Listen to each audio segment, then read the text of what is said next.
Another piece to the wholesale equation is pick up the control. And what I mean by that is take that control to another level. That control that you have in a deal can make it or break the deal. It can be the difference between having a $5,000 assignment fee to having a $10,000 assignment fee. How do you do that? Title company. Controlling the title company. If your deal is good enough, and if the seller is motivated enough, they're not going to care. They're not going to have a title company. They're going to be like, well, actually, the last time that my burn-up house that I needed to sell, we like to use Stewart Title. They're not going to care, right? The end buyer, if your deal is good enough for them, if they're excited enough, which if you're not selling deals low enough to your end buyer, that they're not willing to say, well, no, I only close here, then your deal is not good enough.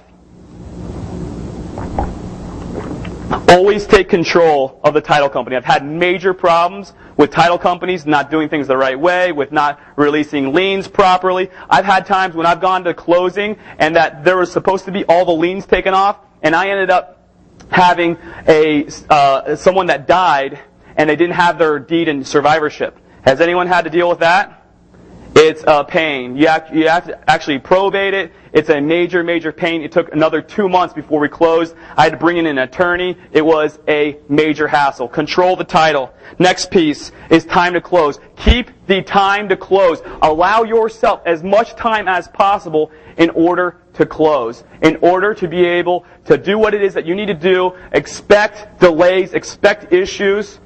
Make sure right when you get the deal, if you have something under contract, and you get this contract, and you have a seller, and you say, seller, I'm going to buy this property for $25,000, have that contract, after you do that, lock it up with what's called a memorandum of option or a memorandum of purchase contract. I do that every single time, and it has either saved me or it has cost me thousands of dollars. See, a lot of us, we all have issues with paying for education, don't we?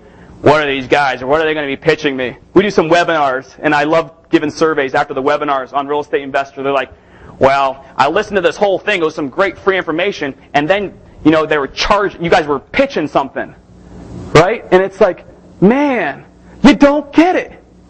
You're going to pay one way or the other. I had a $3,000 seminar, is what I call it, because I didn't know about the memorandum of option. I locked up a property for $21,000, had that property sold in 2 days. And I remember this, November 2nd, I ended up helping out with voter registration, getting people to go out and vote, get out and vote, put my phone down, didn't end up doing anything for the day real estate related. November 3rd, I come back, and I'm like, are you kidding me? My end buyer, not the person that actually put any money down on it, my end buyer, that was a prospect who I had never done business with before, called me up and was all excited. He went over to my seller's house with a cashier's check and a notary saying that he worked with me and got the deed of the house that very day. Filed the deed before I could do anything with it, and it was now already in his name, and it would have cost me major, major cash in order to be able to go through and all the lawsuit and dealing with it. Was it a huge deal? No. But it was brand new. I was right out in the chute. I was my month 4, I believe, in the business. And I was devastated. Has anyone had that feeling when you lose something or you miss out something and you feel sick to your stomach? Like you actually feel nauseous. You're like, I don't feel good. Like I ended up going home at like 5 o'clock in the afternoon and just put my head over my covers. And I said, I'm done. Just get this day over with. November 3rd is getting out of my life. Like I was done. Because that person did that to me. You better believe it. I get a wholesale contract. I'm going over to High Street. What is it? 400 High Street, right? I'm going to put that memorandum of option down. I say hi to Cindy, the little lady that's there, and I lock that deal up. What is a memorandum of option? That says it is essentially a lien on the property. It clouds the property up. That says, hey, title company, I'm over here. I'm still here. You cannot close. I have a contract on this property, and I'm able and willing to close. Okay? I used that, and I ended up having somebody that tried to do the same thing. Tried to sell it with somebody else, and he ended up not being able to sell it. And I said, I'm just going to sit and look at this lien on the property, and I'll just let this lien go for years. You're going to have to come. You're going to have to come, and you're going to have to get it off, and I'm going to have a judge tell me to take this lien off because you're trying to come around me. I've already been down this game before. I'm not going down this way again. He ended up allowing me to. I said, I will release this lien for $3,000. The seller, after his liens were paid off, he walked away with $900. I walked away with $3,000. He tried. Is that bad? Is that wrong? We had an agreed upon price. That's what the deal was. He got greedy.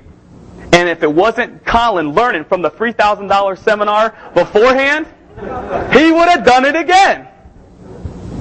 Take control of the property. Another piece of the control, and this is kind of control in a physical sense, especially for you ladies that are out there. This is important. We are going to be going into rough areas. If you think that you're going to be rolling around like Westerville and Dublin, like 43017 Dublin, let's look over at Muirfield. Great rehab potential. Ain't happening. Try South Side. Try Parsons. Try east of Parsons. Anyone have been out there before? Yeah, a lot of fun, right? Good times. No way. What I do? Every single time I go to a property, because you can't roll around with a bat, right? And maybe most of you aren't down to like go around with guns or anything like that. I don't want to do that. You know what I do? Invest in yourself. And they are expensive. Get yourself a $30, $40 Maglite flashlight. I call that deterrence. Someone is going to have to be really crazy or really cracked out if they're going to come out with me with a gigantic piece of steel in my hand. Take control of your business. Take control of your property. Doesn't matter what piece I'm talking about, whether it's through the title company or whether it's talking about carrying a mag light. Do it. Keep it in your car. Plus, you might need a flashlight. Right?